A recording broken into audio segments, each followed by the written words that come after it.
শীতের সন্ধ্যায় রাজগঞ্জের ফাটাপুকুরে ক্রেতা সেজে বসেছিলেন বন দপ্তরের আধিকারিকেরা। কেন না, তাদের কাছে খবর ছিল একদল পাচারকারী মাথার খুলিসহ দুটি বার্কিং হরিণের শিং দরদাম করতে আসবে। আর হলেও তাই। 3 ব্যক্তি স্কুটি করে দুটি বার্কিং হরিণের শিং সহ মাথার খুলি নিয়ে এসে দরদাম করতে শুরু করলেন। আর তারপরেই হাতে নাতে ধরে ফেললেন বন দপ্তরের আধিকারিক এবং কর্মীরা।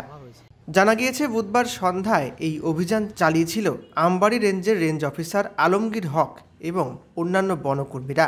এই ঘটনায় 3 জনকে গ্রেপ্তার করা হয়েছে। বন দপ্তর সূত্রে খবর, আলিপুরদুয়ার থেকে শিলিগুড়িতে হাত বদল হয়ে নেপালে পাচার হওয়ার কথা ছিল। বন দপ্তরের দাবি, মাসখানেক আগে 6টে হরিণের শিংসহ 3 জনকে গ্রেপ্তার করা হয়েছিল। তাদের জেরা করেই এই চক্রের বিষয়টি জানতে পারেন তারা। এরপর থেকেই সেই চক্রের ওপর নজরদারি চালিয়ে অবশেষে বুধবার সন্ধ্যায় অভিযানে মিলল সাফল্য। শুনেছি ফাটাপুকুর থেকে ধরা হয়েছে, গতকালকে ধরা হয়েছে। কি ছিল? প্রাথমিকভাবে ধারণা করছি এটা বার্কিং ডিয়ারের খুলি সহ ওরা বিক্রির জন্য বেরিয়েছিল, হাত বদলের কথা ছিল। সেখান থেকে আমরা খবর পেয়ে ধরে।